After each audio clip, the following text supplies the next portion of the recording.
Hello and welcome to the Raptors Show on the Sportsnet Radio Network. Make sure you find the Raptors Show wherever you listen to podcasts and subscribe, and please rate and review the show. I'm your host, Wayne Lou. I'm joined by co-host Blake Murphy. Raptors lose again last night with a shocking percentage of Celtic fans in the building. Celtic fans must travel well because, I don't know, man. There was at least like a six of the fans in there were Celtics fans, in my estimation. So I did not go to the game yesterday. Usually I'm at every home game, but coming off a weekend where I was working all weekend and with a couple more home games coming up, I was like, you know what? 2 NFL playoff games on, a good slate of West Coast NBA games. I'll just watch from home. And you would have thought it was a Celtics game in the lower bowl from on TV. Not great. Not to shame any fans. Obviously, everyone's welcome at the game. You cheer for who you want to cheer for, but it was very 2012 feel. Like, we're not used to this anymore with the Toronto Raptors, where an opposing fan base can show out like that at your game. Yeah. I mean, obviously the Celtics have a massive history and massive fan base, and Jason Tatum is exciting to root for. Yeah. And the same number stars. of championships as the Raptors in our lifetimes, though. That is true. That is true. But you do hear endlessly about the 2008 Celtics. So much so that I even kind of enjoy listening to them. Like KG and Paul Pierce have a podcast that they do on Showtime, and I actually listen to it quite regularly. And they always get like, it's like, let's get Kendrick Perkins on. Let's get Doc Rivers on. Let's talk about Matt Bonner for a whole bunch of time for some reason. I mean, KG is an incredible storyteller, and Paul Pierce does get lit quite often while he's on air, which I do feel like is a good combo. So anyway, Raptors lose again last night. Hang on. We're what's look, up? Sorry, this is bad for the podcast and radio only audience. What's going on? But for the audience that can see us right now, Will Lou's suited up today. What are we doing here? Well, first off, the suited up part has to start with the feet, because I actually got these James Hardens on, because I actually am hooping later tonight in my Tuesday run. So wait a second. You're wearing the shoes that you'll hoop in later with your suit right now? I'm breaking them in now, because I bought them over Christmas. G'd up from the feet up. Man. And then, I mean, I'm wearing a suit because, we have to occasionally make some TV appearances. Not that this is not on TV, by the way. Catches on TV right now. On TV. But I got to do something for Sportsnet Central later today. So recording something about RJ Barrett, actually, about how he's really made himself quite efficient. And, this is not something I was going to talk about too much, but maybe I'll save it for later in this show. But, I mean, it has been really nice watching him join the Raptors and cut out some of the more toxic parts of his game, quote unquote, to make himself not just toxic asset, but just an asset. 11 of 19 last night for RJ, 24, 9, and 4. One of the only guys really who had it going for the Raptors. Even though his three ball didn't drop either. So so everyone keep an eye out on Sportsnet Central later for that breakdown. We'll tease it on this from Will on RJ.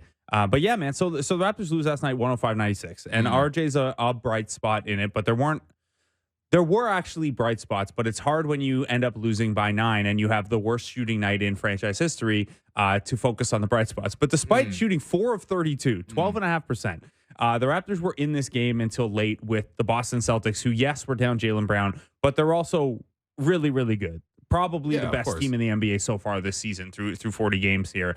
So what did you make of this one? Obviously, we'll get into some of the context of just how poorly they shot.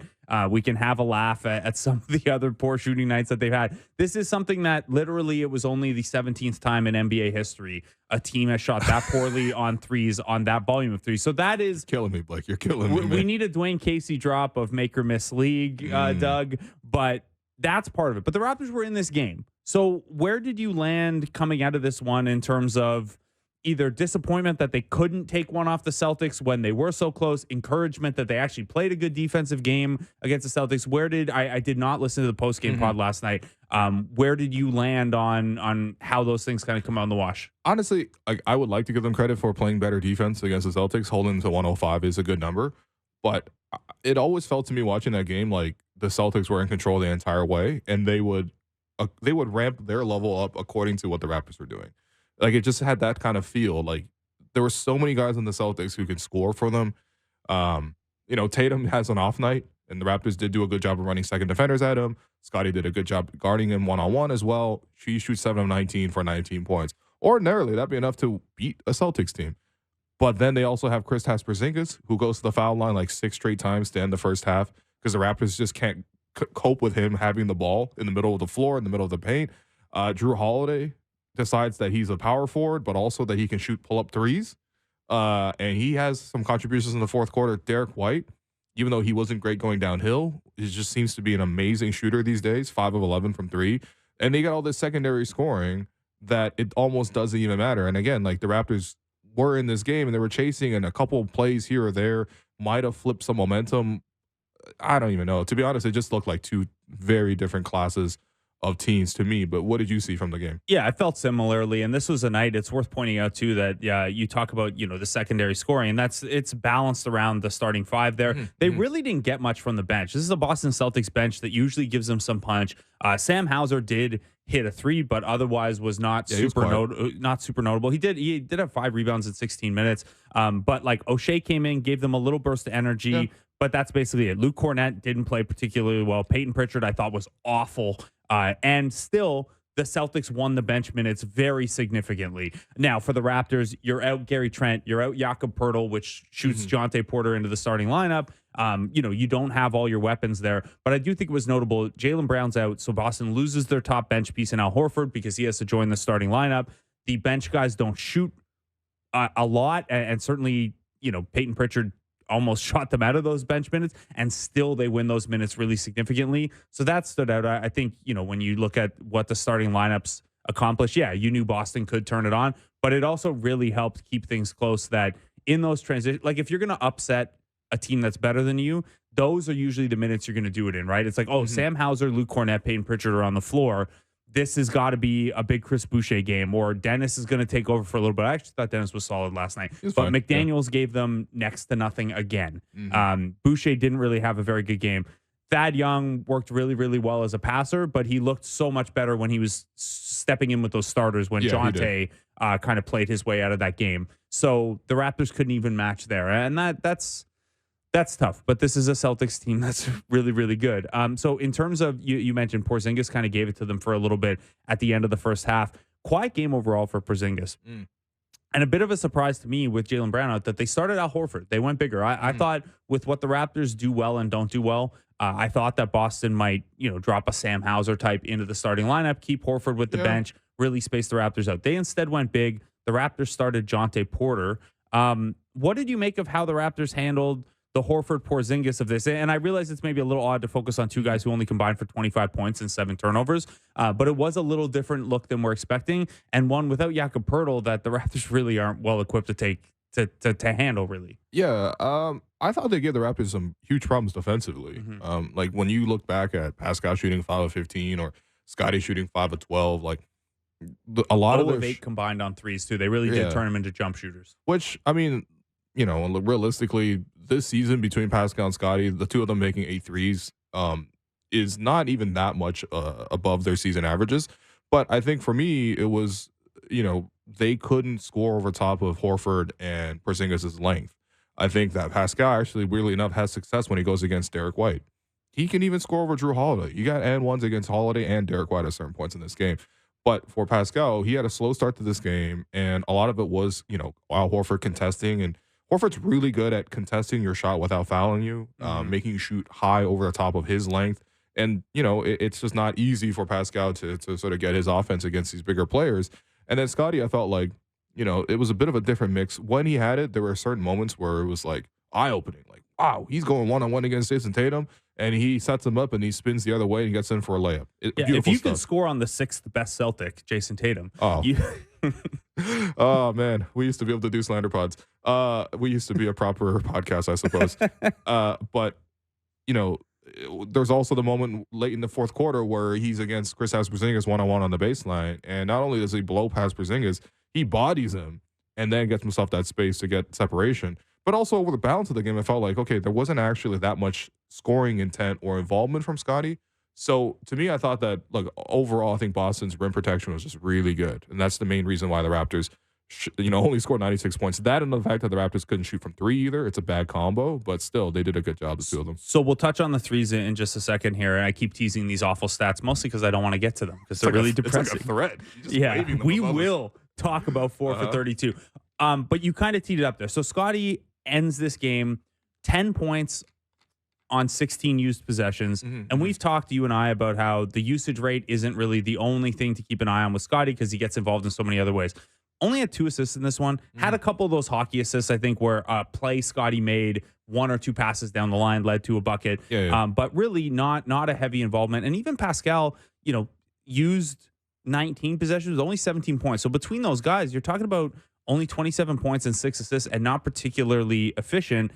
Some of this is Boston's length. Some of this is how sometimes they can invert things on your forwards by using White and Holiday's versatility to kind of dare your guys to shoot over them and like stay to the outside. But how much of this is, Scotty and Pascal have to find a way and kind of push that themselves versus on a night where RJ and Quickly get going a little bit because of what Boston's defense does let you do. They were, weirdly enough, even though it's the defensive backcourt that gets all the publicity, they told the Raptors basically, we're going to let your backcourt get going if it means we can shut off your 2 forwards. How do the Raptors solve that if it comes up again? It won't come up again against Boston because they're 0-4 against Boston. Now it's done for the season. But if another team tries to do that, if another team is letting your guards go a little bit in order to turn off Siakam and Barnes, how much of that falls on those 2 guys individually, and how much of that is the Raptors have to find more creative ways to get those guys involved? So it's definitely a bit of both. I think in the case of both players right now, for Pascal and Scotty, I think the coach needs to set like a more clear priority in terms of, in coming into this game, we are really going to play through these guys. And I think that in previous games against Boston, we actually did see that. I thought that, for example, the game that they lost in Boston 2-3 weeks ago, that was right before they lost the next night to Detroit as well, unfortunately. But in that game, Pascal and Scotty just took it and ran with it. And whatever, at that point, RJ and Emmanuel weren't there yet. It was still OG on the team, Precious on the team. So, the balance of the team was a little bit different. But at the same time, you saw as the start of the season, Scotty was going, but Pascal wasn't going. Eventually, they got Pascal going.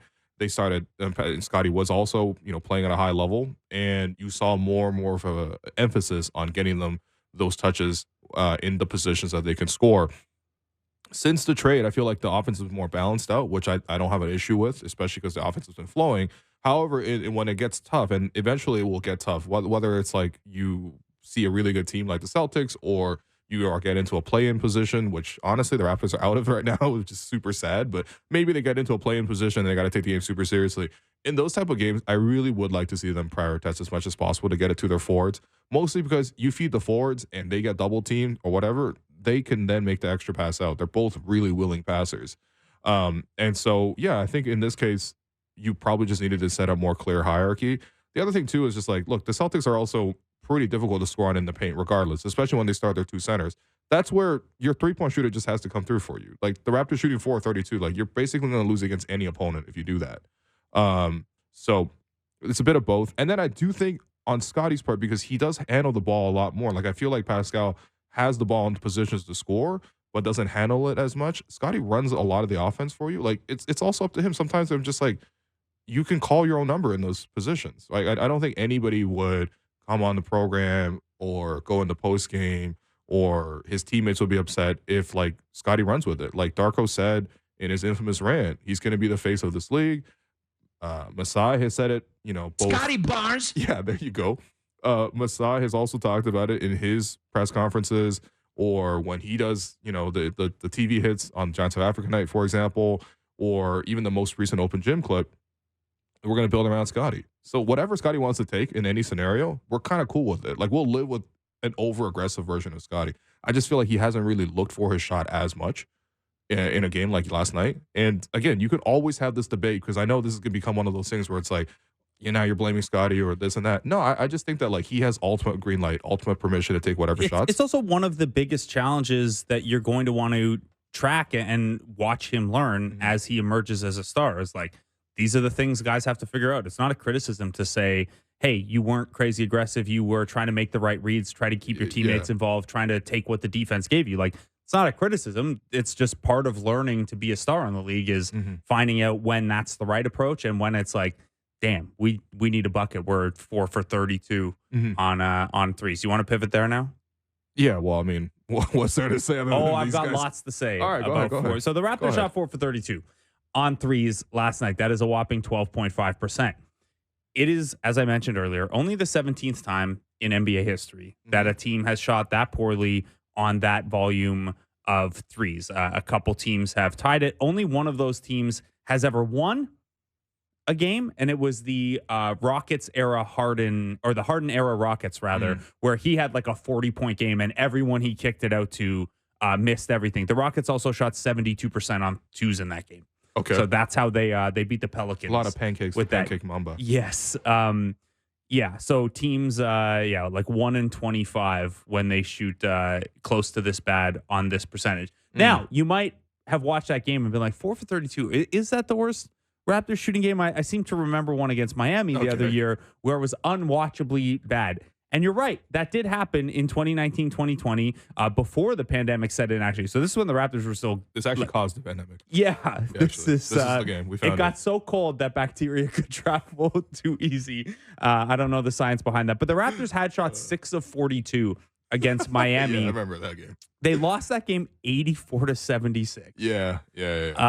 That is ridiculous. But that was much better than in this one. So within that, every time the Raptors shoot this poorly, or anyone shoots this poorly, I get a lot of tweets on Twitter. It's like, why do they keep shooting threes then? And that's a valid question. Part of the answer is this is the NBA in 2024, and the Celtics shoot more threes than anyone in the league. So you got to keep up. You're not going to win a 3 versus 2 game for that long, but you could turn it and go inside the arc a little bit more, which is kind of what we're talking about with Pascal and Scotty. Yeah. You could also get into, well, were these good threes or were they bad threes?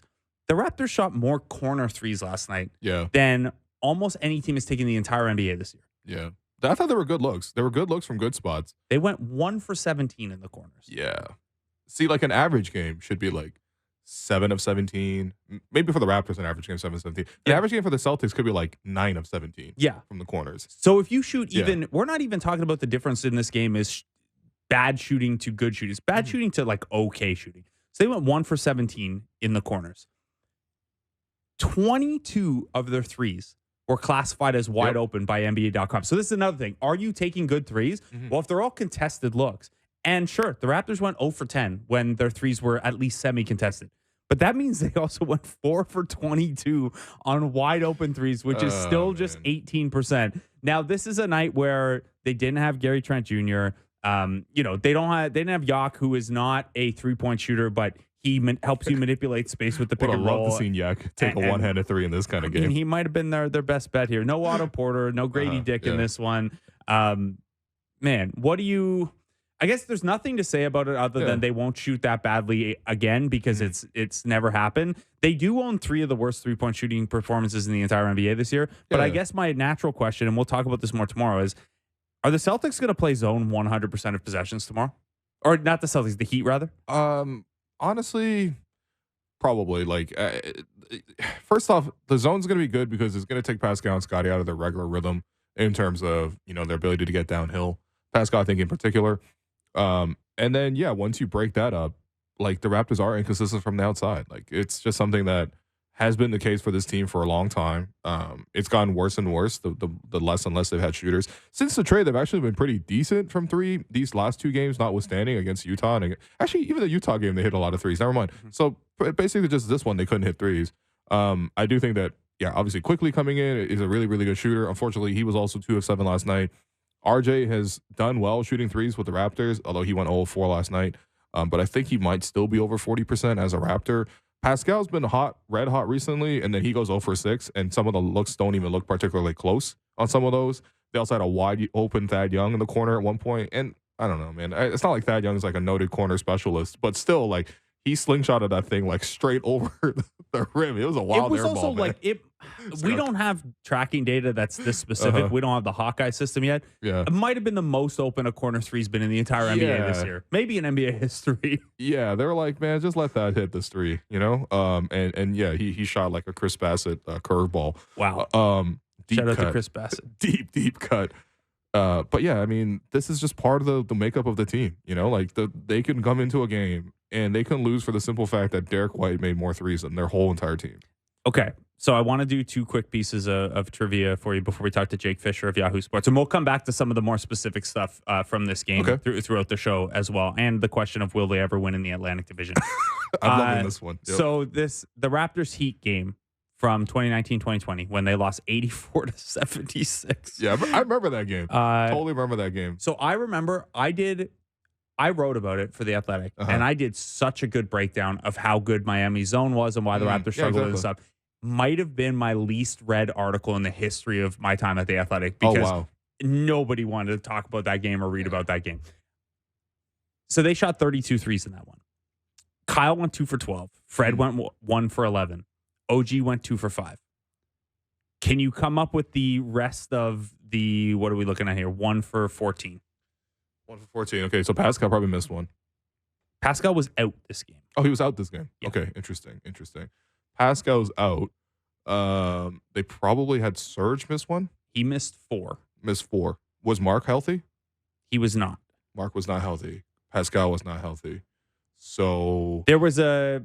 Who comes into the starting 5 at that point? Rondae? Did Rondae miss one? Rondae didn't shoot one. He did play 30 minutes, though. Yeah. This was like a big Rondae being the guy who flashes to the nail to try to pass the cutters and stuff. Norm? Norm did not play this game either. You see how they shot 6 for 32. Wow. Okay, Terrence Davis was 0 for 5. Yeah. Patrick McCaw started and went 1 for 8 overall and 1 for 4 on threes. And then Stanley Johnson missed one. Stanley Johnson. So the only other night... still a good team, though. That was still a good team. The only other night in Raptors history where they really have a case on any volume to say, hey, we shot worse than this. They went 3 for 27 way back in 1997 against the Orlando Magic. So this is almost prehistoric era. Now, 3 for 27 is a worse percentage than last night, but it's not the same volume, so it didn't make our cutoffs for worst night ever. In that game, Doug Christie went 3 for 10. He hit all of their threes. Everyone else combined to go 0 for 17. I'm going to read to you who took the three. All right, let's go. Sean Respert, 0 for 6. He's come up on the show in 2 weeks in a row. Yeah, congratulations to you, Sean. Damon went 0 for 4. All right. Popeye Jones, 0 for 2. Carlos Rogers, 0 for 2. Sharon Wright, John Long, Martin Lewis, all 0 for 1. I definitely know like 4 of those guys. Who they play for. Apparently, the Toronto Raptors on the worst shooting night in franchise history. That was 97-98. I didn't know they shot that many threes in a 97. 96-97. Yeah, no, I just didn't think they shot that many threes in a game in 97. It's a lot. They lost that game by 36 points. Yeah. Well, The Raptors that year, what did they take? They averaged 23-point attempts per game. Okay. All right. It feels like on the high end because I always think of that 90s era as like guys still taking like 10 threes. Yeah, that was the 6th most threes in the NBA. You're right. That makes about sense. Okay. I guess my thinking of watching last night's game is, do you think the Raptors would have been better as a 90s team?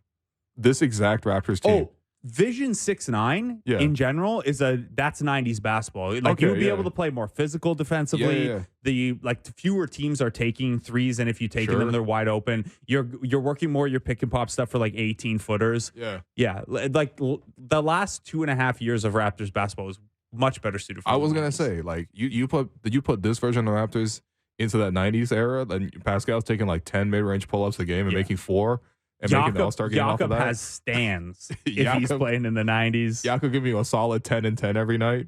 Okay, so sorry, last question on this before, and we can come back to this after, but RJ would be sick in the 90s too, but I feel like. Yeah. When are the Raptors going to win in the Atlantic Division? They're now 0 for 10. The worst division record in Raptors history in 97-98. So after the year that we were just talking about, they went 2-26 in division. Yo, that shouldn't be possible, man. No, it's not possible now because you just don't play your division that many times. They've got 6 games left, but they're 0-10 right now. Yeah. Wow. So, Knicks at home. Oh, sorry, Knicks in New York this weekend. New York will be really difficult. I mean, I just feel like the Knicks have hit every 3 against the Raptors. Like that's why the Knicks have beaten the Raptors the last couple of meetings. Brooklyn at home, the Raptors should win. Yeah, and they've got Brooklyn at home twice. Yeah. Then they play the Knicks at home, Philly at home, and then they Brooklyn on the road toward the end of the season. So 2 for 26 means you got to at least go, 2-14 here to avoid the worst divisional record in franchise history. Yeah, I think what's scary about this to me watching the game was just like I don't see a way for the Raptors moving forward to like beat the Celtics or to beat the Sixers. I mean, like, you had those probably two teams, the best defensive game you're going to have against the Celtics. That's what I mean. But you've also had no Jaylen Brown. You also had the last game the Raptors played them. No Kristaps. Yeah. No, I think Al Horford was out for that one too. There's a lot of Sam Hauser. Yeah, right. and then no Tatum in that one, and the Raptors lost that one. So like they're at the point where it's like even if they play with one hand tied behind their back, they'll still beat you. Just in the same way that I don't think the Raptors have any chance to beat the Sixers either. And it's just unfortunate because again, these are two teams that you don't measure yourself up with them because you know you're much worse than them, but you still want a chance to upset them. You know, like you still had these big upset type of wins in the past, and that just feels like it's gone. And the So, way you do that generally is with hot 3-point shooting. They didn't have that last night. yeah. We got to take a break. Jake Fischer from Yahoo Sports on the other side. Okay, let's take that break. I've been your host, Willow. You've been listening to the Raptor Show on the Sportsnet Radio Network.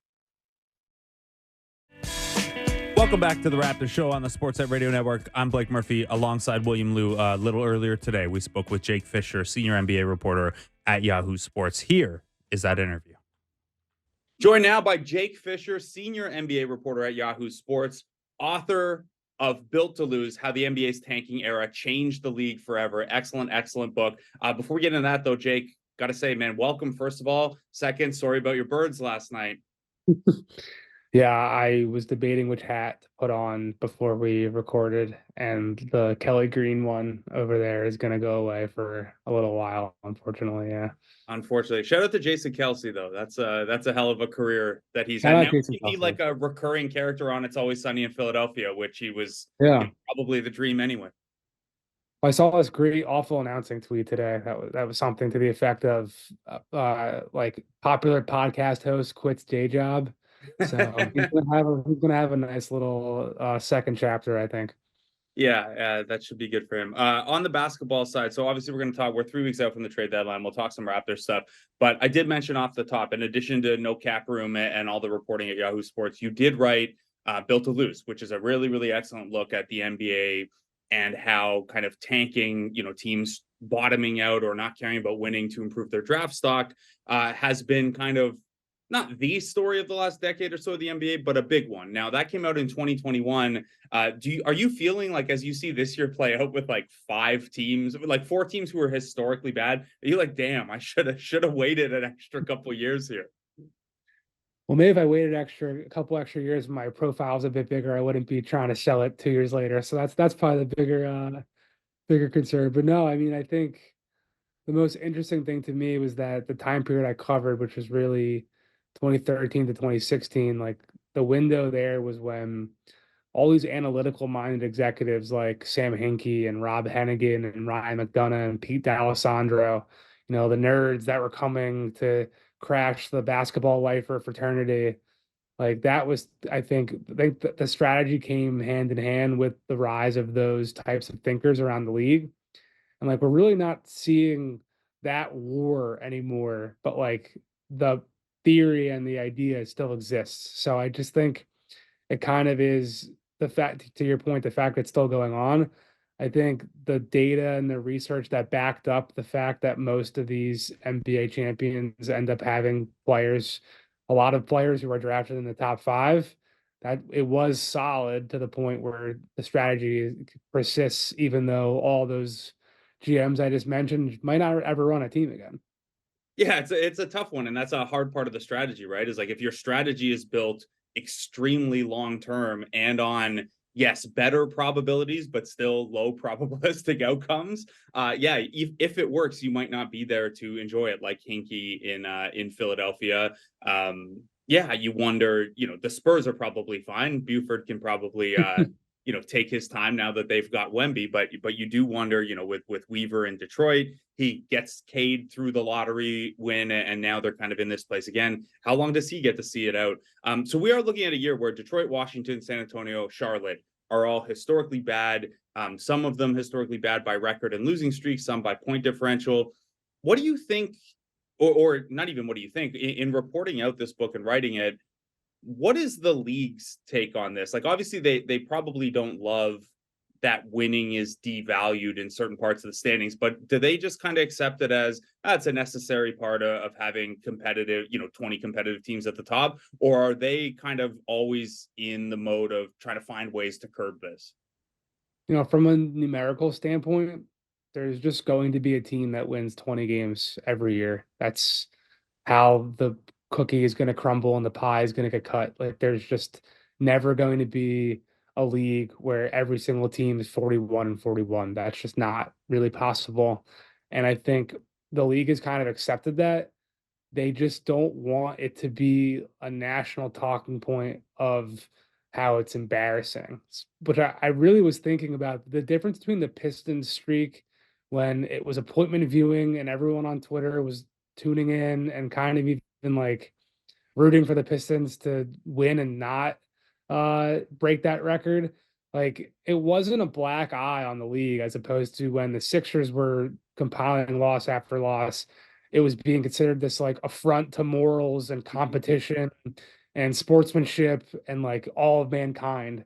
And that's the stuff I think the league has a problem with because the Pistons weren't outwardly trying to do this. The Pistons had thoughts that they could be like Orlando and Houston this year, or even in the mold of where Toronto is, like something that's not in the bottom, but not necessarily in the playoff picture either. Like I think they were hoping to just not be at the very, very bottom where they've been for years. The fact that Philly was so outward and like audacious about what the plan was and like not really apologizing for it, not talking to the media when Jahlil Okafor gets arrested for getting in a fight in Boston like many, many years ago. That's the type of stuff I think the league cares. They care about like the image and the sanctity of the logo, just like the NFL with the shield. That I think like the morals that follow like the conversation on a day-to-day level.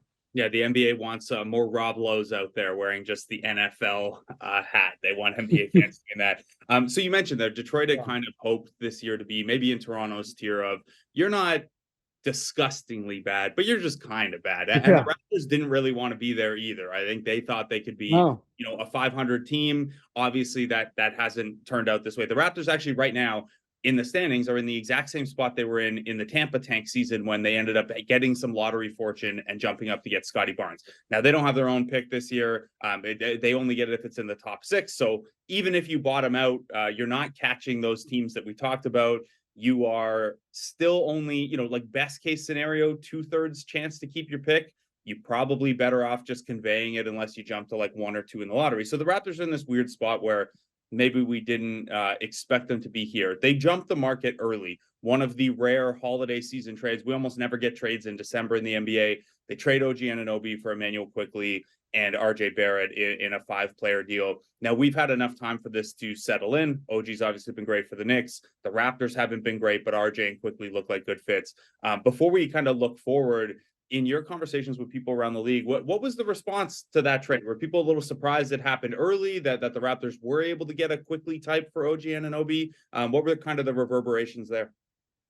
Yeah, I think the surprise was of the timing for sure. That was number one. Not just that it was on a Saturday morning of a holiday weekend to boot. I think it was the fact that it was so short and so quickly after the G League showcase in Orlando the week before, where executives from all over the league for people uninitiated go and watch every team from the G League compete and kind of like round robin type stuff. There's a tournament that goes on too. It's mainly for guys to evaluate G League talent for 2 ways and 10-day call-ups, but also it's the unofficial start of trade season where all those guys are there and talking and chatting. And definitely there was some rumblings that Toronto and New York were talking about OG and that Toronto was kind of doing like a last gauge of the market, but I didn't seem like it was going to happen right away. And I think also other teams around the league have been conditioned to Toronto the last couple of deadlines, sending out a lot of feelers, putting a lot of, lines in the water, and then waiting and waiting and waiting until the final day to do something to the point where when it comes across the wire, it definitely shocked a lot of people that it happened so early. And I also think people were generally surprised at what the price point was based off of the fact that in years past, it seemed like Toronto was just curious about how many draft picks that these guys could net back. But now with the dust settled, to your point of how you framed the question, the way I'm looking at it and from conversations I've had with some people, it does make sense that I'm not necessarily saying this is the exact approach Toronto did, but it does make sense if Toronto last deadline and this summer understood that the ballpark and the market for OG was basically 3.5, 4 first round picks. And then they determined this season, well, we're not looking for a rebuild. We want to retool. We want to get back young players with upside and already established some type of pedigree in this league. When you compute what RJ Barrett and the 31st pick in the draft that is basically more valuable than like the 27th through 30th pick based off of the CBA restrictions that come with first rounders and Emmanuel quickly, that's right along the 4 first round pick, gargantuan offers that we heard the Raptors were batting away. So I do think the price point makes a lot of sense, especially if you're high on quickly. RJ, if you talk to 10 scouts in the league, you'll get 10 different opinions. Some from the worst end of the scale saying that he's like a Ben Simmons type contract and you're gonna have to pay to get off of him, or you have, his biggest supporters who think he's gonna be, a real, top 3, top 4 contributor on a winning team. I think he'll probably most likely net out as like a Harrison Barnes. If that's the case, that's a really strong career, you know? And to get him on a long-term deal that right now seems like a big number, but come 2, 3 years, if the TV deal is what is promised, it'll be very, very movable at that point in time when he's in his prime. I think Toronto did pretty well. I just think, yeah, the timing and the initial sticker shock was not exactly what people in the NBA were expecting. The timing certainly caught me off guard on that holiday weekend, emergency shows and all that. But it was a lot of fun, and like for our purposes, I mean, mine with the show with Will and Alex, and for yours, I'm sure. Hey, you take that trade deadline window of content and conversation points, you stretch it out to like 6 Oh weeks. yeah. That's a blessing. So we are 3 weeks and change out from the actual trade deadline now. So let's stay on the Raptors for a moment. Pascal Siakam, one of the biggest names around all of basketball. I apologize. I know you've been asked about this a bunch. You had a great hit on the JD Bunkus podcast last week here on Sportsnet. But I'll ask you again what the latest that you're hearing on the Pascal Siakam front is. Yeah, every Monday, Tuesday when I come back from my weekend hole that I go into out of the NBA world and I get back on the phone, I'm like ready for the action. And again, this week it has so far been quiet. And I think the two things that remain the same are that Pascal and DeJounte Murray are, by all accounts, going to be the two best players available at this deadline. Zach LaVine, you can throw him in that mix, but the fact that his deal is so gargantuan with his injury history and his lack of proven ability to impact winning, the market for him seems microscopic, if existent at all. So that's why you're going to continue to hear all this talk about Pascal and DeJounte. And Pascal's situation is even more challenging, I think, than Zach LaVine's because, like, what you would be getting with Zach LaVine in terms of the contract. Obviously, Pascal, for anyone who's been paying attention, his situation is a total question mark because any team such as Sacramento or Indiana or Dallas, I mean, Detroit was a team I've heard a bunch, and they just made a smaller deal that is showing that they're thinking about this summer to get massive amounts of cap space. I think they can get upwards of 66 million now after the little trade with Mike Muscala and Danilo Gallinari coming in for Isaiah Livers and um, Marvin Bagley. Like those teams with space, Indiana, Detroit, and then a boogeyman that always gets mentioned is Philadelphia with obviously Pascal's old coach and Nick Nurse. And like, it's funny, talk to one person. This is how the NBA rumor mill works. Talk to one person, him and Nurse are best buddies. They can't wait to get back together. Talk to another one, they hate each other. They'll never want to work together ever again. The truth is probably somewhere in the middle, obviously. But that doesn't stop. I mean, it's not like the Sixers are calling around and telling everyone, hey, by the way, like we're absolutely going to be offering Pascal this summer. All these things though are factors that teams have to be considering in their like they're collecting data points just like you and I are to make their decisions. And what all boils down to is it's going to be very difficult for any team trading for Pascal to be assured that they will be signing him long term after giving up valuable assets for him now, especially for a team like the Pacers or the Pistons that are going to have plenty of room. I mean, the Sixers have pretty much made it very clear, from my understanding, that they're not a team to consider for Pascal on the trade market right now.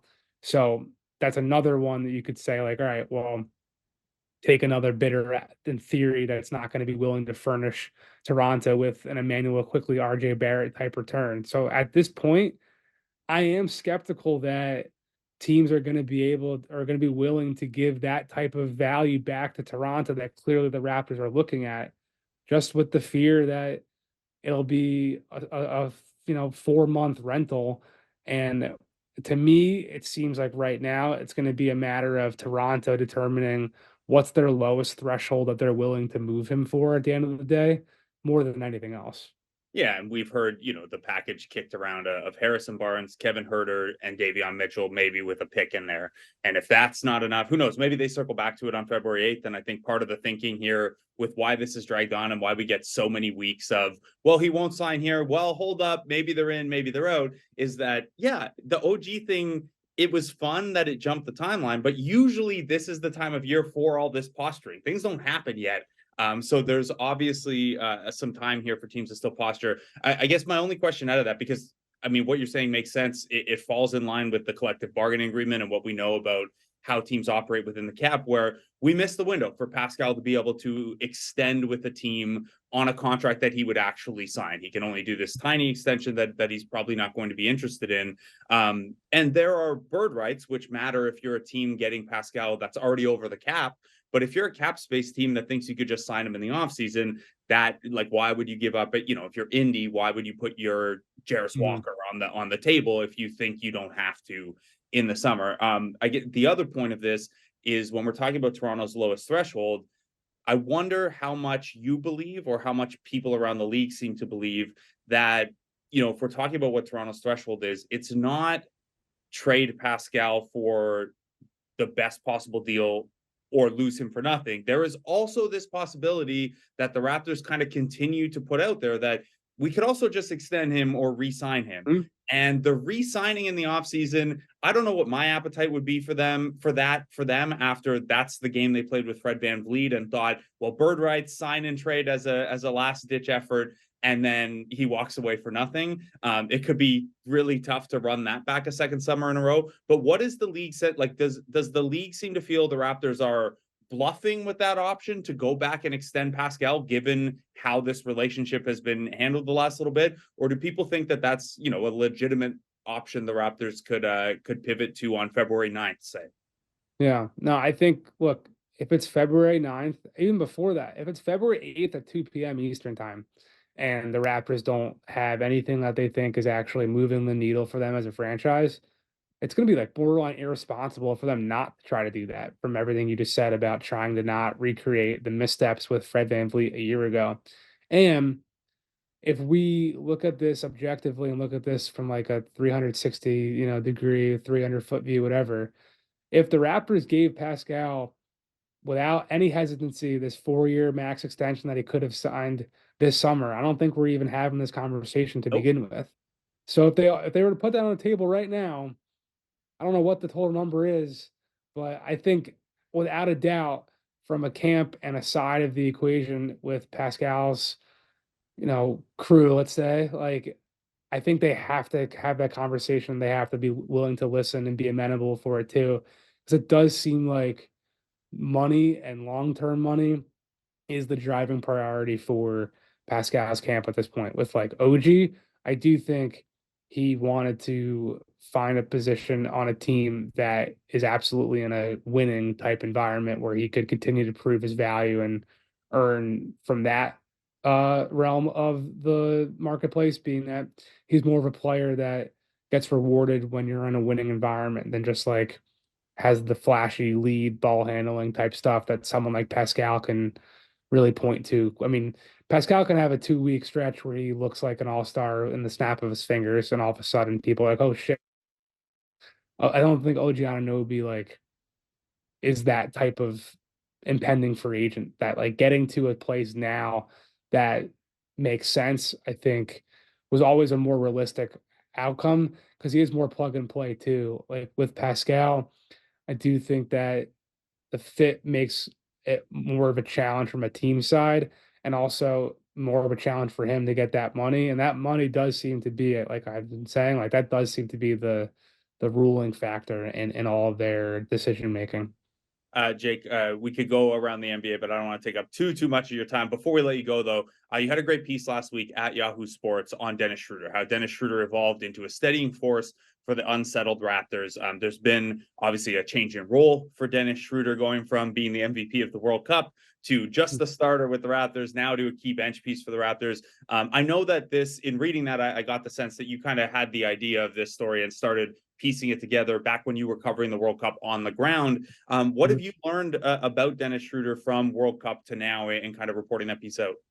Yeah, well, the first thing, I did a bad job of like clarifying that 484 number that got stapled to his head with the Lakers was never really there. Like from what I was told, he only ever really got a 2-year offer from LA. But like the fact that there was this notion that he turned that down, I think has followed him and was like a shadow that he had to shake for a long time, to the point where that first season he just signed for the mid-level, which compared to the 20 AAV that he was looking for at 6 million was a pretty, precipitous decline.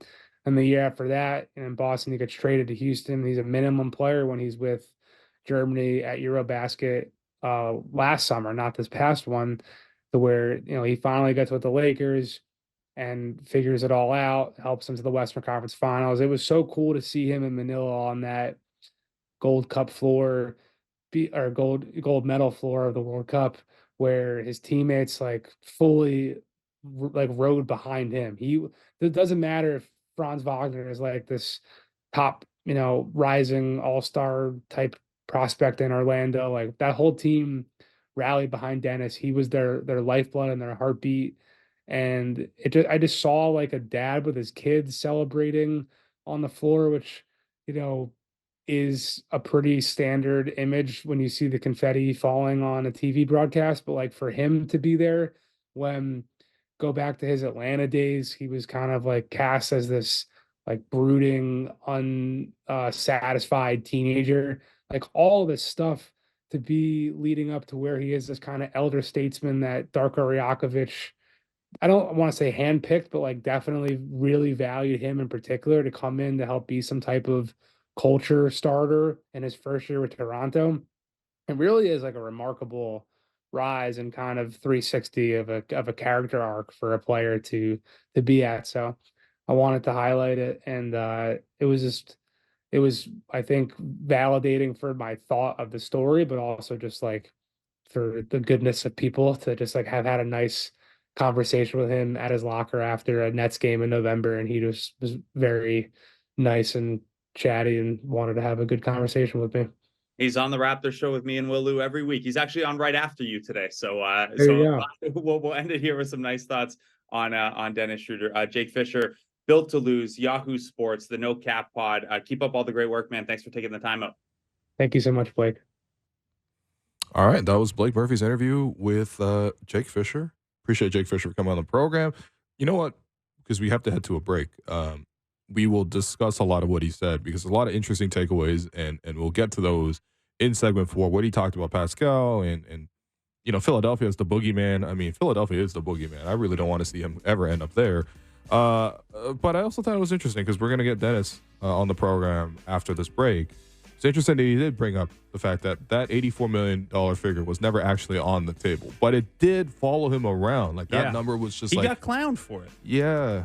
And I don't know. I mean, this is the reporting game, apparently. The reporting game is like, I mean, whatever. It's a bigger conversation, but still, I think it's good to at least have that kind of clarity. It's not going to change anything, but and shout out to Jake. That was a great piece on Dennis. It was. So we're going to take this break. We're going to come back with Dennis Schröder on the Raptors Show. But in the meantime, I've been your host, Willow. You've been listening to the Raptors Show on the Sportsnet Radio Network. Welcome back to the Raptors Show on the Sportsnet Radio Network. I'm your host, Will Lou. Continue joined by co-host Blake Murphy. We will have Dennis Schröder on at some point. Our producers are working hard behind the scenes to get him logged on to the Zoom so we can ask him things like, how dare you gift Jason Tatum a jersey with well wishes that you guys win the championship. I mean, it's a little awkward. I can't lie to you. And we will ask Dennis about it too. But I'm also seeing the reaction to it. And I do feel like if the Raptors had won, the reaction would be totally different. But they lost. So people are in a bad mood and they see something like this. They don't want to see it. totally valid. But yeah, like, what do you think? Yeah, at the risk of saying this right as Dennis comes on, is this the first that people realize the Raptors probably aren't going to win the championship this year? It's a devastating. No, I mean, I don't think it's that. I mean, I just think that, like, look, if for a division Yeah, I get it. rival-ish, Yeah, I mean, rival. I feel a certain way about the Celtics as well. You're But not, by the way, you're Dennis- not a division rival when you're 0-10 against the whole Yeah. division, man. Yeah, there's rivals and then there's other things. They're giving us a collective LeBronto, is what the rest of the Atlantic Division is doing. But Yeah.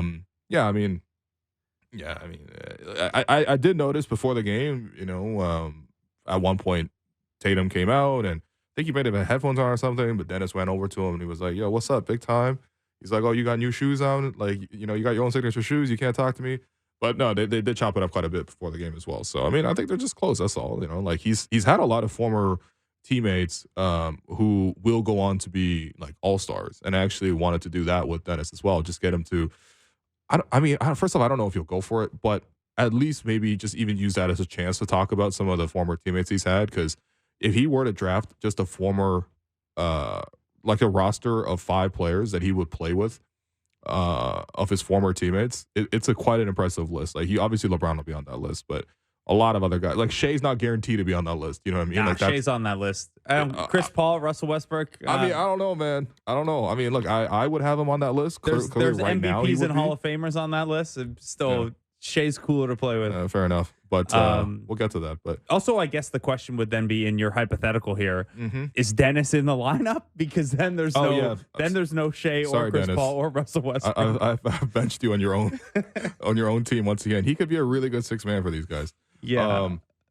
Yeah, but okay, going back to the interview that you just did with Jake, it was really interesting to hear about the trade speculation. I think my question to that is just to how much of that affects the players, right? Because you just see it on social media every single day that there's a new trade rumor, and I gotta wonder how that, damages or how that affects team dynamics. I'm sure players will say they shut it out, but let's just ask the player right now. Dennis Schröder is joining us on the line. Dennis, we're having this conversation just now about just what trade rumors do for players when you're trying to compete, you're trying to actively play as a team, but you see trade rumors every single day. How do you guys shut that out? How do you guys process it? How do young guys deal with it versus veterans? I'm just curious because there's obviously a ton of speculation when it comes to trade at this time of year. Yeah, I mean, it's not a big deal for me. I mean, after my 11th year, just knowing the business side of it, at the end of the day, nothing changes though. I mean, you're in a different city, of course. But I mean, your salary, everything stays the same. You can still, be there for your family. And at the end of the day, nothing really changes. You still get to play, basketball. So for me, it's always. I mean, the NBA makes it kind of like like an event, I feel like. But at the end of the day, for me, it's just normal. Was there ever a rumor that came out about you that you knew was not true, but then it just catches fire on social media, for example? Because again, I imagine with so much reporting around this time of year, a lot of things got to be wrong. I mean, I got traded once, and that was I think 1.5 years ago, and I think 11. I've been in the league now 11 years, and probably 10 of them was trade talks. Oh, wow. So at the end of the day, it's just people, try to be on social media, try to be interested and or interesting, and just putting stuff out there.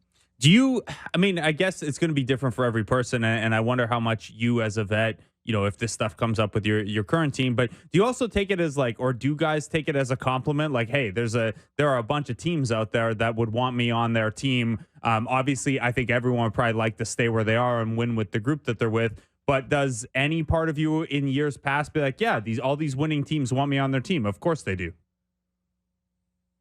I mean, as a player, you probably, know who is interested and who needs, what in what position. I mean, I watch all the games, and I'm sure all or half of the league go and, watch all the NBA games. And at the end of the day, for me, it's where I'm at. Beginning of the season, that's where I want to be, and I want to be successful there. And I'm not really into the trade talks and because it's just hot air. People just taking names and saying this can happen, and I'm just not a real fan or a big fan of it. And I just try to focus on the business and try to get better every single day. Yeah, I got you. I feel like it's got to be hard for team dynamics sometimes too, because when you're one of those teams that everyone says they might blow it up or whatever, it's just a lot of noise, a lot of distraction around the team. Hard to keep everyone on the same page. But let's talk about yesterday's game. You guys unfortunately lose to the Celtics. Like defensively, you guys did well. I think defense has been something that you guys have been struggling a little bit since losing OG in the trade. You guys played really well defensively. You guys just couldn't hit any threes. What are you seeing in terms of the Raptors defense right now? Like, how do you guys get to the next level where you guys are consistently like a really good defense that allows you guys to, be competitive and start to put together a winning streak? Yeah, I mean, rebounding, transition, getting back, make sure we on the string on the defensive end, all 5 people who's on the court. I mean, at the end of the day, it starts with the 5 on the court, but then, like I always say, everybody, you're just being engaged, even on the bench, cheering on, and being motivated. And I think last game was pretty good. I mean, against one of the best teams in the league, and who's gonna make a good one this year. But I think it's a couple of minutes in the game where we give up easy ones and just second chance points is easy transition here and there, 2-3 or 2 threes in the corner. And I think always the 48 minutes is always important, just to be engaged for 48. And I understand it's NBA is a games of runs as well, but just to be engaged and try to do it for 48 as best as possible. So on the other end last night, like you said, you guys kind of did a pretty good job defensively against that Celtics team. Offensively, you guys shoot 4 of 32 on 3-point shots, and that's that's a tough night. In the current NBA, like we're in 2024, we know the Celtics take 43s a game and hit a lot of them.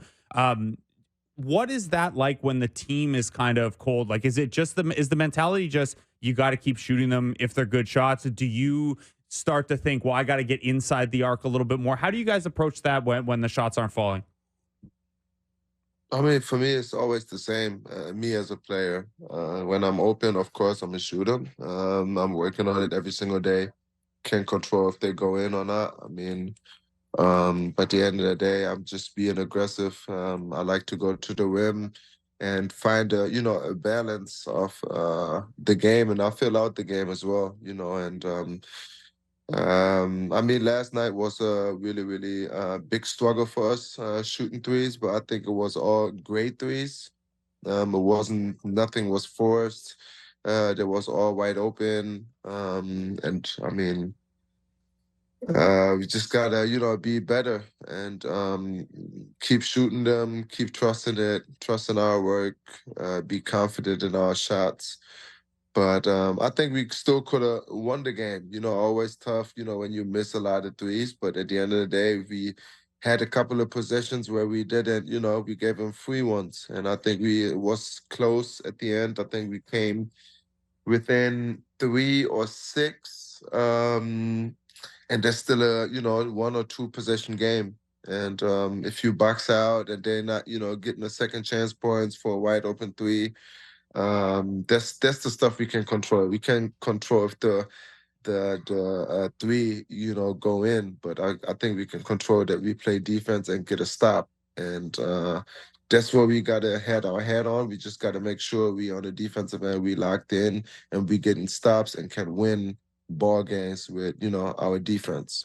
So defensively, again, last night, you guys did a pretty good job. You kept them off the offensive glass. This is not a question about last night, but more over the last week in general. Head coach Darko Rajakovic said the other day at practice that what the team's numbers say internally is that Jakob is like a top 5 pick and roll defender at the center position. What have you noticed playing with Jakob this year defensively, and how has that changed the defense with him out a little bit? Yeah, Yak is I mean, I always say it, like he is a great center in the league. You know, he is one of the, I mean, top ones. Love to play with Yak because he just don't care. He just care about winning. And his mentality on the defensive end, he's our anchor. You know, making sure on the defensive end that we talk on a pick and rolls. He's always doing a great job of um, being engaged and not letting the roller getting behind him and making big time plays. And then on the offensive end, he is great as well with his rolls and how he can pass and how he can finish around the rim. He's just a special player. Of course, he's not there is hurting us, obviously, but Yak is a phenomenal big man, and I love to play with him. Yeah. Clearly, Jakob is missed. Defensively, he'll eventually get back into the team. You are seeing Jontay Porter now breaking on and joining you guys midseason, and even last night he got to start. What have you made of Jontay Porter and this early in his career and how he stepped into the team? Yeah, not bad either. I mean, I think it was a great start for him. The last couple of games he played well, even coming off the bench. Last night's start was a little, to play against the Celtics, to start, and got early in foul trouble. Didn't get his rhythm to not good. I mean, it was tough for him. Early 2 fouls, I think. Then he came back in, got 4. So he didn't really get to, get to play really in good stretches where he can catch his rhythm. But I mean, he spaces the floor, can shoot the 3, got a good touch around the rim. I think Yak is going to help him a lot, just helping him how he can defend pick and rolls and the people in the post. I seen Thad Young today talking to him. So he got good vets around him, and I think he just got to keep going, keep working, and he's going to be all right. Dennis, you mentioned that Celtics team, that's a tough matchup to throw Jontay Porter into there for his first career start. This is a Celtics team you know pretty well. I know you were part of that team for a little bit a couple years ago, and you're very friendly with Jason Tatum still. You've seen them 4 times this year now. What do you make of where they are and how good that group can be? I mean, they've been in the finals, and I think they added, a guy with Drew Holiday, who is, I mean, first off, a champ in this league, but who is one of the best defenders in this whole league, and just making big time plays in post game. I mean, like, in the playoffs, postseason, like he is just a different player. And you always need a player like that. Then you got a Derek Wright. You got a I don't want to talk about Jalen and Jason. I mean, that's them too.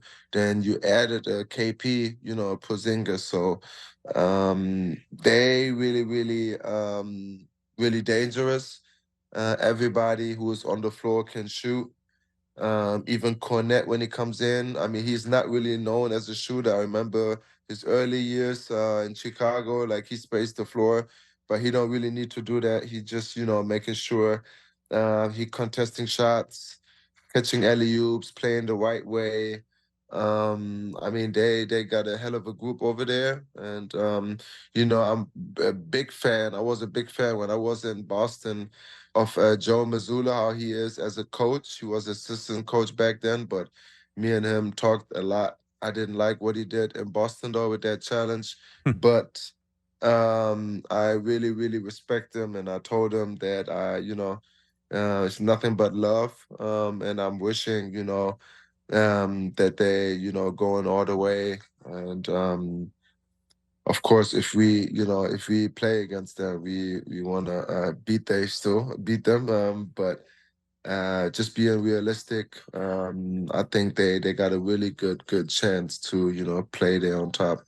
So we saw on social media that you gifted Tatum your jersey. I think either before or after the game, and I think Tatum posted it on his social.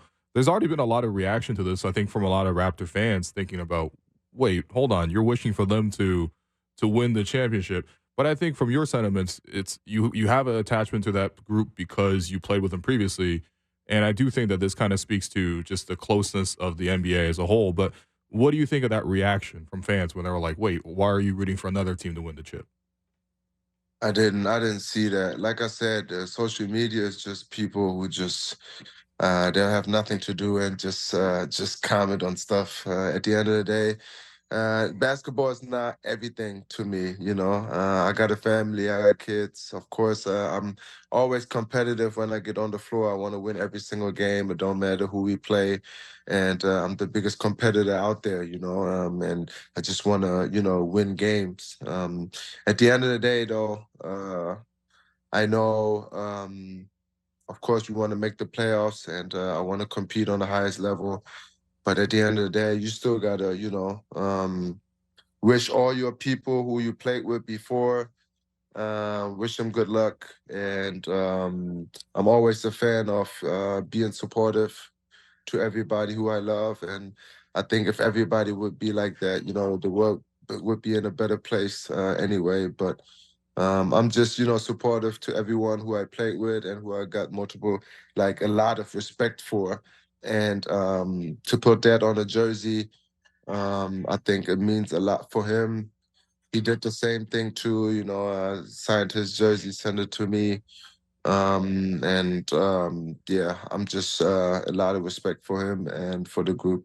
I think that's well said, Dennis. I appreciate you sharing that side with us. You mentioned you do still want to play playoff basketball as well, and if you guys are against them, you're not going to feel that way. If that ends up being the matchup. Curious. This is obviously early-ish in the season. Still, we're at the halfway point here. When do you start to look at like what the standings look like with you guys right now? Close to the play-in bunch in the Eastern Conference and things like that. Do you start to look at it now? Do you kind of leave that for later in the season? How do you feel about that side of things? I mean, right now it's still early. We still try to figure out our group. We got two new guys in. I think their sixth or seventh game been played last night.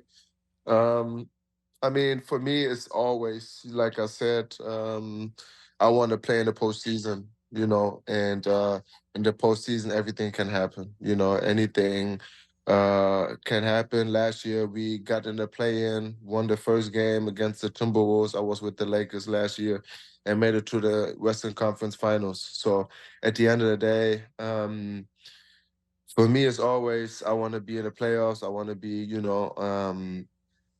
competitive when the postseason starts, and we want to play our best basketball in March and April, and that's my goal here too. And of course, right now it's 15 and whatever, 15 and 20 something. But it's still early, and we just try to get better every single day. Yeah, you have been part of turnarounds, including last season with the Lakers, as you mentioned. And also, I like that you mentioned you guys beat the Timberwolves in the play-in. I think I remember somebody hitting a three in a key moment in that game as well. Yeah, Yeah, but somebody, another Hall of Famer, future Hall of Famer, yeah, um, messed my game winner up too.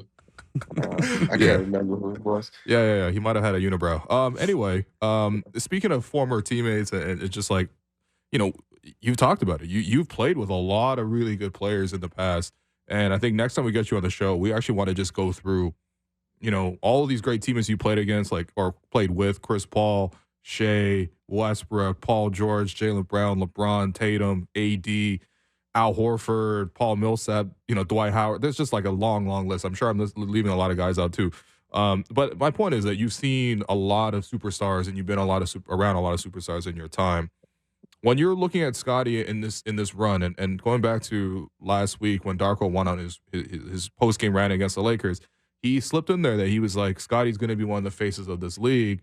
When you see Scotty, in his early part of his career, do you see some similarities between what Scotty has versus some of these other superstars, like best player in the league type of players that you played with in the past?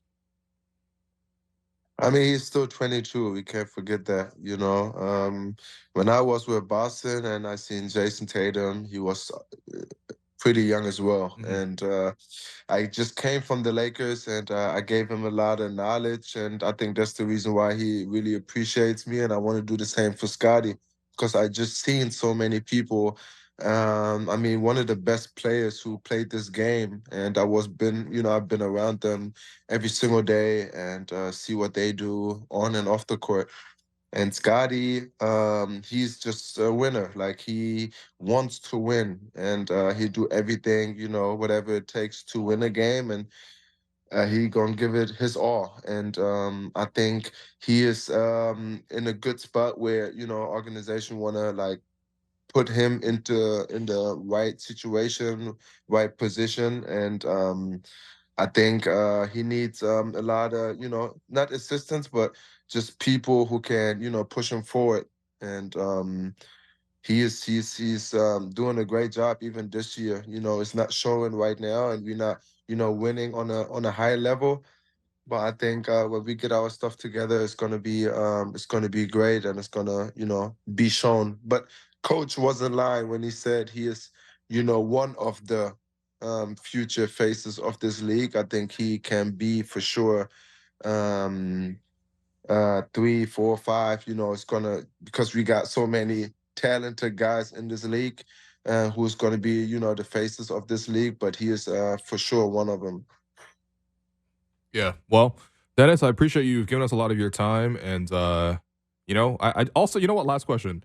How was the adjustment coming back from spending last week in LA and this week in Toronto is -10? Yeah, I mean, we came back and it was snowing, and it was tough. I mean, we was in LA riding the bike on the I beach, know. and then we coming back. But for me, like I said, I'm from Germany, Yeah. so I'm kind of used to it, Yeah. and kind of like it too. It's different than just 365 days of sun. Yeah. Who would want that anyway? Dennis, I appreciate you. And we'll call you again next week. Oh, I appreciate it, man. All right. Dennis Schröder. Like we said before, even teeing this up, just like there was a lot of reaction to it. But we did ask him, and it's hearing his perspective is interesting. I think, again, there is something to be said about you're around a lot of great players, and you just want to pass some of that knowledge on. There's something that a lot of NBA players speak about in terms of the brotherhood, in terms of just passing that game from like one generation to the next. And I'm not saying that like Dennis is the only guy who can do that, but the fact that he wants to participate and try to help these things on, even getting an understanding of why him and Tatum are close, was kind of interesting to me because again, like so much about this game is relationships. And like I get it. There are some people who want the Last Dance style. Every competitor, like, hey, you see another star in the back hallway and you call him curse words as you shake his hand. Talking about when Larry Bird saw, but I can't say that on air. We've already had one curse word on the show today. We got to be careful. I get that, but that's not the reality of this, especially with all the player movement and how well players get to know each other now. So I think, it's good timing that Dennis was able to come on today and provide that perspective that, hey, obviously if we're head to head against them, I want to beat them. Mm-hmm. But I think there's a level of realism there about the fact that the Raptors are currently 12th in the Eastern Conference and the Celtics are first, and the Celtics just swept the season series against them. And someone who, he considers a friend and respects a lot professionally, he would like to see do well.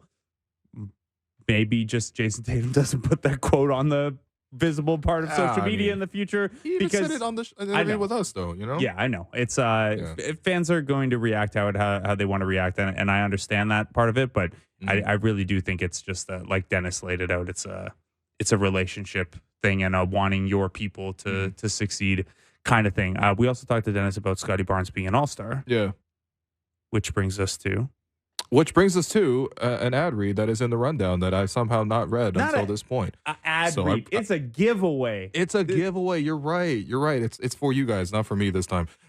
Anyway, the NBA All-Star Game is a month away, and you still have the chance to vote your favorite Raptors into the game. such as Scotty Barnes.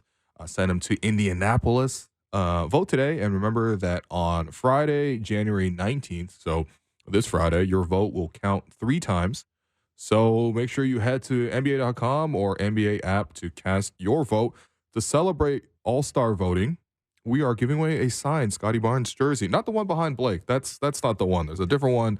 It's signed by Scotty Barnes. The ratty jersey that's crumpled up with 40 hockey jerseys over there that we throw up when we forget to change the jersey. Yeah, I got a hoop run later tonight. I might have to borrow that one.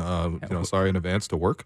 You're going to roll up to your hoop game in your Garrett Temple and throw on the Scotty Barnes? You know what I'm actually going to roll up to the game with? I'm actually going to roll up to the game with a Grady Chick, the gold one. Oh, OVO gold. The gold member, yeah.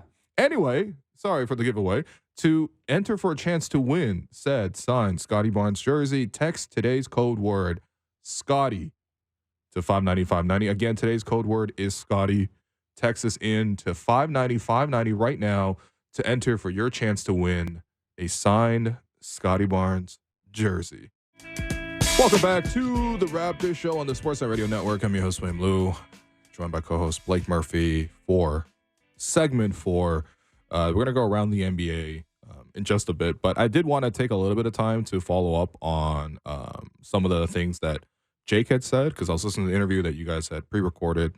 And Blake, I wanted to get your thoughts on some of these. So one of the things that Jake said was Pascal Siakam and DeJounte Murray will be the 2 best players available at this year's trade deadline. Zach LaVine and his very expensive contract is going to make it cumbersome for a team to move him or even for Chicago to get full value on him in return. What do you think about Pascal and DeJounte? I mean, if they're both available, any chance they get spun into the same trade? Yeah, I actually I think I was DMing, someone DM'd me about this the other day, and my bold prediction was actually that if they get dealt, it's in a giant 4-team deal where both of them are involved. Okay. And that's not because Murray is going to come to Toronto or Pascal is going to go to Atlanta necessarily. But when it comes to trying to make trades with big contracts, unfortunately, part of the trade discussion, even though the people only care about the main asset that comes back, a big part of this is how do you make the cap math work? And weirdly enough, it gets more complicated, but it gets easier if you bring other teams into it, which is how you end up with like when the Raptors got Hedo Turkoglu, and it was a 4-team like triple sign-in trade to eventually get out of that contract. It gets more complicated, but the more layers to a trade that get added, the more like little cap wrinkles and loopholes you find yourself into. So if you are Atlanta and you are looking to move on from DeJounte Murray and it's a picks heavy package, say that you're taking back and you need someone to help the cap math work. And this is part of my issue with the Pistons Wizards trade happening yesterday is that, yeah, Marvin Bagley could have been helpful in a situation like that. And maybe you get rid of him for free by just facilitating without giving up 2 second-round picks. My radar is always on. You never know who the extra 2 teams that are going to get thrown in are. But yeah, my bold prediction is that they end up getting traded in the same giant multi-team trade. The Zach LaVine part of that was more interesting to me because I've kind of operated under the assumption that all the negativity we've heard about Zach LaVine over the last couple of months is coming from teams who would like Zach LaVine and would like the market to be lower. Lakers looked really good last night, but I do wonder if they revisit that just because the offensive punch he'd bring to a team that really needs offense. And if you're the Lakers, you don't have to worry as much about cap flexibility as other teams because the Lakers and the Heat are kind of the teams that just like they always find a way, and they're always fine with mortgaging future stuff, and you're always able to find your way into guys that want to play there. How did the Lakers get him? So would it be like D'Angelo Russell and then Rui Hachimura? That gets you to $33 million, I think. And then you probably have to toss in like a Gabe Vincent. I mean, I don't know. Yeah. It might be one of those. And this is where that has to probably end up being a multi-team deal because all those guys you just mentioned have long-term money, and Chicago probably doesn't want just that back. And the Lakers only really have the one unprotected pick that they can dangle, which is a really nice asset to have. I don't even think the Bulls can get Reeves in that kind of deal. No, it'd be counterproductive for the Lakers to do that. Yeah, and the Reeves side of this is going to be interesting because we also had Dan Wojcicki report today or yesterday rather, that and this was talking about a couple of DeJounte Murray things. So first of all, Dennis Scott had mentioned on air that the Lakers, Knicks, and actually the Spurs were teams interested in DeJounte Murray. So the Spurs, Murray and Popovich are apparently really close. Weird. The Spurs will obviously. Didn't he like talk badly about the Spurs on the way out? Maybe. I mean, a lot of guys did with respect to injury stuff, and but Fair I don't enough. know. Yeah, because I seem to remember he hopped on, I think, Matt Barnes and Steven Jackson on the podcast, All the Smoke, and yeah, pretty sure DeJounte Murray talked bad about the Spurs in that one. I'm gonna look it up because I want to substantiate. Yeah, I mean, look, even if he did, we've seen unlikelier reunions in the past, especially when you drop Wemby into it, and then. I think he's probably not had the best time in Atlanta. Plus, the Spurs, you get the nice thing if you traded him at the peak of his value, you get him back for less value when he fits your timeline better. Anyway, so within this, Dan Wojcicki said, and this started as Dan Wojcicki talking about how the Hawks were involved on Emmanuel Quickley and how the Hawks wanted Quickley in a first for DeJounte Murray. So the Raptors got Quickley, the best second in the draft, and took on RJ Barrett for OG, Precious, and Malachi. The Hawks would have wanted Quickley in a first for DeJounte. The expectation would be that if the Hawks put DeJounte on a trade and the Lakers were interested, that Austin Reeves is who they'd want back. And this isn't Dan Wojcicki's reporting. This is me now. The thinking around the league and most of the reporting has been like the Lakers aren't going to put Austin Reeves on the table. Yeah. But when it comes down to it, it's the Lakers and it's LeBron and you're in ultimate win now mode. Austin Reeves is really good and on a really good value contract, but like, would you not if it comes to it? Maybe Zach LaVine's not the guy for it. Maybe it's not DeJounte Murray, but like the Lakers would trade Austin Reeves no matter what they say if the right thing came along, right? Yeah, for sure. For sure. But I mean, I think it'd have to be for like a super established all-star.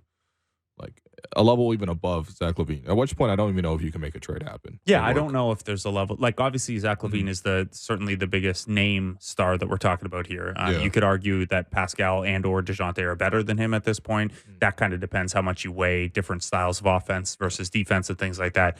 So pivoting off of that, because he also talked a lot about the Pascal situation. This is, for me, I feel like so much of the reporting comes back to the idea that Pascal may or may not be willing to give assurances to teams that he signed or traded to that he will re-sign there. Therefore, it's difficult for the Raptors to get full value. We've heard iterations of this, honestly, for like months now, to the point where it's like you hear it every single day. It like wears on you. It makes you tired. Even though nothing has tangibly changed, you're just getting bombarded by the same news every day. Putting that aside, if the Raptors are determined to trade Pascal Siakam, why not go to the representation and just say, we're going to move you. Give us the teams that you would like to hit in free agency. We will deal with them now so that we can orchestrate for you to that team to have your bird rights, and then we can actually get something of value back. Otherwise, every conversation is just like a half, baked conversation where it's like, you want Pascal? And it's like, well, we don't know if he'll resign, so we're not giving you much. And then you don't go anywhere with the trades. And then you just have this every single day. So I'm pretty cynical about how much any of this actually matters. So here is why that is the case for me. First of all, so there are three parties involved, right? They're the Raptors, they're the team that's going to trade for Pascal, and then there's Pascal's camp.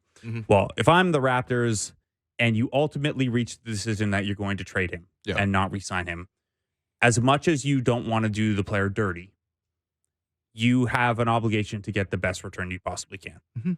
If you want to be like, we're not going to send him to Detroit because he's meant too much to us and we owe him that, cool.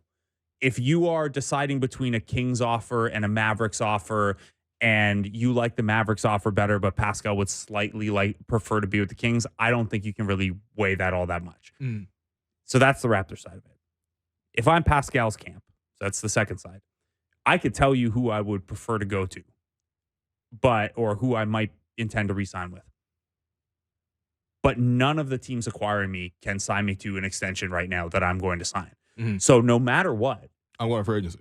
I'm going to free agency. Unless he extends with Toronto. If I get traded, I am going to free agency. And it would be a disservice to myself to not at least see what's out there. And if the team that trades for me is only willing to offer a 3-year max, or the team is going to offer me a 4-year deal, but it's sub-max, I have every obligation to myself. Basically, this is the last time he'll cash in as a major free agent player. Like maybe he goes in again at 33 or 34, but it won't be as a max level guy. By the way, Mike Brown got fined $50,000. He got a double Darko. It just came down from the NBA. A double Darko. So that's the Pascal side. I could tell you where I might prefer right now, but I'm trying free agency since I'm headed there anyway. The third part is the team acquiring him. And if I'm that team, yes, in reality, it would absolutely be helpful to know that Pascal would be open to re-signing. Okay. From a position of negotiating and leverage, I am telling you, as the Toronto Raptors, that does not matter to me at all. I can't sign him to an extension. So no matter what, I'm negotiating with you as if this is rental, because any potential re-signing of him is just like a handshake agreement that he can't deliver on anyway. So I think all three parties. That happens all the time, though. It does, but there are also times where that doesn't happen, where a guy gets traded and you think he's going to re-sign and he doesn't, or James Harden gets a promise from Daryl Morey and then it doesn't come through. I just think all three sides of this, it makes sense for all three sides to play up the importance of it. I get why a team acquiring him would care. I get why the Raptors would care by doing him right. I get why Pascal would want to be somewhere he wants to be. But end of the day, if there is a good, if the Raptors decide to trade Pascal Siakam and there's a good trade package on the table, I think that trade will happen and Pascal will go to free agency no matter what, because that's the situation we're in. We're past the deadline for that. And the team acquiring him will, hope to convince him to stay, but not be naive that he could potentially walk. So I think we're just too late for this stuff to matter. So, okay, two things. To matter a lot. Sorry, it matters a little bit, but we're too late for it to matter a lot. On the first point about it being too late to matter, if it's too late to matter, does that not mean that this has been, to some degree, mismanaged? I mean, we'll see where the actual trade returns are, but I've been in the camp all year that, like, you should have, if you weren't going to trade him in the offseason, you should have extended him so that now you would be dealing with, well, he's trade eligible again and there's contract certainty and maybe there's a little bit of the Zach LaVine of like, ooh, don't know about picking up that contract long term, but at least you would know then. And you wouldn't, because the thing that hangs over this that makes it extra difficult for the Toronto Raptors is we just went through this with Fred VanVleet and they thought that as a backup, like, oh, we don't want to send Fred to a bad situation. We didn't get the offers that we liked. Worst case scenario, we have his bird rights. We'll sign and trade him. Didn't even sign and trade him. You're right. So my point is, you could have foreseen all of this. Like, we could have told you this in the summertime. Most people could have told you this in the summertime that are following the situation closely. So the fact that it was unresolved and you get to this point, I guess the part B of this is just like, we could put aside all of this. It's interesting in terms of game theory. You have these three parties and they can move in different ways or whatever. I'm taking all the judgment out of this too, because I don't even necessarily think that, there has to be too much morality that comes into this. I also think it's pretty important to say this because it doesn't feel like most people hear this, but Pascal has earned free agency. Oh, yeah. By virtue of his contract. This stuff is collectively bargained, man. If he chooses to go to free agency as somebody who has given his very best to the Toronto Raptors, nobody should hold that against them, even if it, quote unquote, holds back the trade value. That's the GM and the president's job from the Raptors to get the most value from that situation. So I just wanted to put that to be clear. But putting all that aside, how do the Raptors actually get the most value out of this deal? If you were the Raptors right now and you want to get the best return for Pascal Siakam, what's your course of action? You grind it down to February 8th. Okay. You see the offers you have right now, and that's a baseline. Like, we don't know that this is 100% on the table, but the presumed framework that looks something like Harrison Barnes, Kevin Huerter, Davion Mitchell, and a future protected first-round pick or whatever the specific thing was. You have that. You know what the Atlanta Hawks were willing to offer in the offseason or were not willing to offer. You have surely talked to the Dallas Mavericks, the Golden State Warriors, a bunch of other teams. You have all of that. But what you are doing now over the next 24 days is you're waiting to see if any of those teams get more desperate. Because any contract negotiation you're going to have with Pascal about re-signing or extending or whatever, at this point in the game, you may as well just wait for February 9th. You may as well wait until after the deadline. Sure.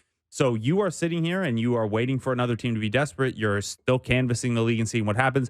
You're maybe a little bit hoping DeJounte Murray gets traded before the deadline so that is a part of someone who doesn't get DeJounte Murray gets a little more desperate. Okay. Maybe even. But they're different players, though. I mean, they are, but I more mean like if you're looking at who's stacking, like who's the best team in the West. Suddenly this team has DeJounte Murray now, even though Pascal's a different position, and other teams like, we got to make a counter moving and get to that level as well. So I think you're hoping on that a little bit. We got a new camera angle we're working in today. I keep noticing out of the side of my eye. So I think that's it. Your obligation at this point is to get the best possible return package. And I think from the Raptors perspective, to them, that means what is the best single piece back we can get in a deal? Who is the best prospect? Okay. Who is the, if they go the pick route, what is the most unprotected and likeliest to be toward the top of the draft kind of pick? It is not which team's willing to throw us 5 mediocre assets so that we have 5 assets. Okay, I agree with you.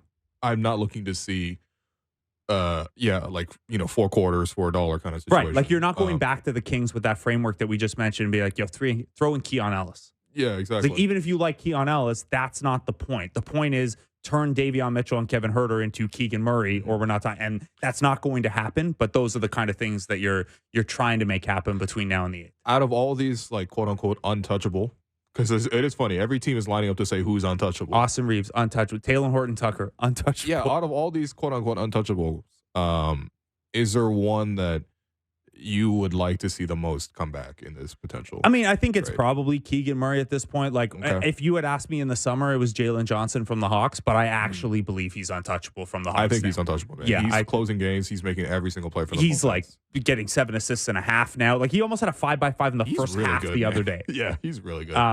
So I think you've missed the window on that. Then again, I kind of also thought you had maybe missed the window on quickly, and they got him. But so sure. I think Keegan's probably the top of the list. I don't think it's going to happen, though. Mm-hmm.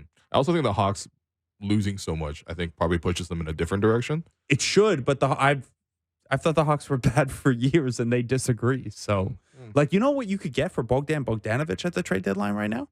Probably like 2 firsts. Yeah, if you're the Hawks, shouldn't you do that? that's true. I mean, they did change management, so I don't think they're like against pulling some of the things down that they have built. Yeah. Does Landry What about Fields' wrist still have the hitch when he goes to text another GM? Like when he's trying to shoot a 3-point shot? I hope not. He's sending us texts.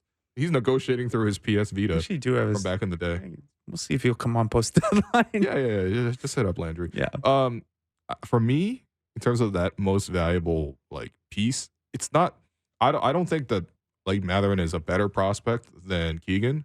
There's no evidence, at least just in NBA time, that would say definitively that Jarris Walker is a better prospect than Keegan Murray, because we've seen a lot of Keegan. We haven't seen Jarris at an extended time in the NBA. I do like Jarris Walker, though. But if you can get 2 of those guys, if you get me 2 of Mathurin, Walker, and Nembhard, 2 of those guys, I would be pretty happy. Yeah, I think so. Now, I guess the question... That's my preferred. I'm not as worried about immediate fit, because like the Raptors should be in talent acquisition mode right now and figure like obviously as a tiebreaker, you want something that fits with Scotty, but you want the best player.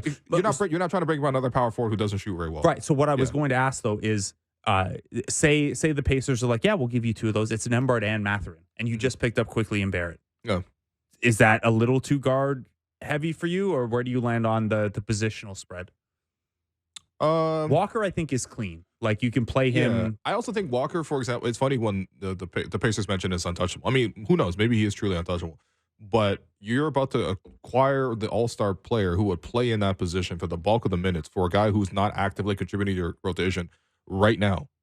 Jarris Walker has played 127 NBA minutes. Yeah, and like whatever. Maybe in the future he turns into like Giannis or something. That'd be amazing. But like realistically right now, it's like you are acquiring somebody who will block his path. And yeah, I mean, he's not currently contributing. It's like a very obvious kind of trade to make. He's good though. He is good. I like him. Yeah. If you're the But it's Pacers and you're potential, though. It's listening, potential. if you're the Pacers and you're listening, he sucks. He's been underwhelming in the G League. It's just Sure, yeah. potential. But if you are the Raptors and you're listening, he rocks, and you should go get him. But I mean, yeah, to your point about the Mathurin and Nembhard thing, I mean, for the Raptors to have like 4 playable guards at that point, 5 with Dennis still around, Yeah. I think you can actually do a lot of cool things. You and Obviously, you can long-term, figure it you out. would ideally like to have another 1 forward, 1 guard. Yeah, you're better Yeah. off having more guards than too few. So I just wondered how much that matters to you. And this is where like Keegan Murray was like tagged as kind of a guard, but he's got enough size and defensive versatility that you don't really worry about that. I don't and like Sacramento doesn't really use him as a true guard Sure. anyway necessarily. Mathurin's had some. He's had some really. He's on a really nice run here. He can kind of be hot and cold. He can sometimes be a bit of a black hole offensively, I feel like, but he's also such a tough shot maker. Like, yeah, I don't know, man. It would be fun to see him as a Raptor, but we'll see. I mean, we'll be asking this question for the next, I don't know, month, less than a month, I guess, until the trade deadline. So, anything else you want to talk about? Oh, Pistons beat the Wizards. Yeah, you think it was part of the trade package? You got to let us win on Monday.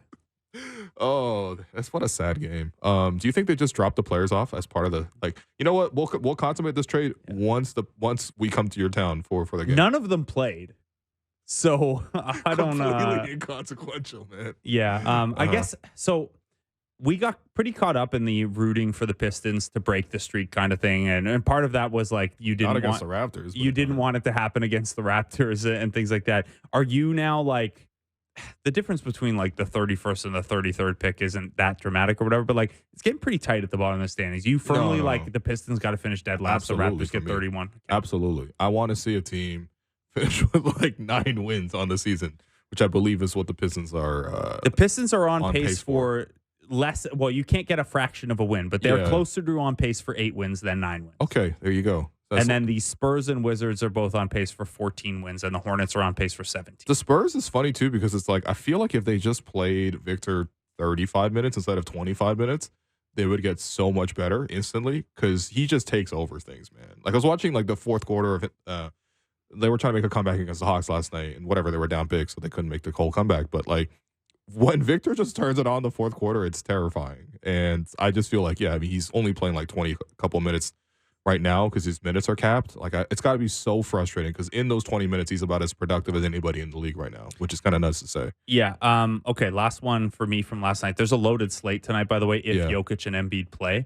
So that'll be a lot of fun to talk about tomorrow. But the Warriors got Draymond back last night. Yeah. And then the Memphis Hustle pumped them. GG Jackson, baby. 23 points. Actually, right. GG Jackson came up in my conversation with Jonte Porter for that feature. Okay. Because the game that his brother talked smack to him at and like got him, like GG Jackson was playing. Oh, okay. But GG Jackson's fascinating because he had like the worst freshman year you could have as a draft prospect. And he's still, Sam Vecini wrote about this recently that like, hey, him coming back from that freshman year would be pretty historic. Vince Williams Jr., who they also just signed out of the G League, had a huge game in that one. This isn't the bottom for the Warriors because like they could go into Detroit, which is Draymond's home state, and lose there or something like that. But this has got to be you get Draymond back and lose to a G League team that lost Clark, Adams, Jaw, Bane, Marcus Smart, all those guys out for the Grizzlies, and they beat you. Yeah, I mean, the Warriors, like, they just don't hit rock bottom. Like, they got to hit, like, more and more bottoms, if it feels like. Because losing to the Memphis Grizzlies team right now is just really sad. Like, a lot of these guys people don't even know about, man. Like, you know, like Jacob Gilliard played 19 minutes for them off the bench. He closed that game out last night. Yeah, like, you know, Vince Williams Jr., even most people don't know GG Jackson, who is, by the way, the youngest player in the NBA right now. He just turned 19 on December 17th. Like, he turned 19 3 weeks ago, or a little bit over 3 weeks ago now. Like, you should not be losing to this team. But, I mean, yeah, it's funny because Draymond's like, man, our defense really fell off a cliff. And it's like, dude, how do you think that happened, buddy? Yeah. How do you think that happened? You know who can beat GG Jackson? One of Raptors 905's wins this year was against the Memphis Hustle, and GG Jackson had a really bad game. Yeah. Well, it's tough. But that does it for us today. Been your host, Willow. You've been listening to The Raptors Show on the Sportsnet Radio Network. I had no transition Nothing from GG Jackson. Make sure you find The Raptors Show wherever you listen to podcasts. Subscribe, rate, review the show. Big thanks to Jake Fischer. Thanks to Dennis Schröder. And thanks to producer Mark Boffel, Blake Murphy, our board producer Derek Brandale, Jennifer Rolnick, David Sis, Jared Manatad. We'll talk to you tomorrow.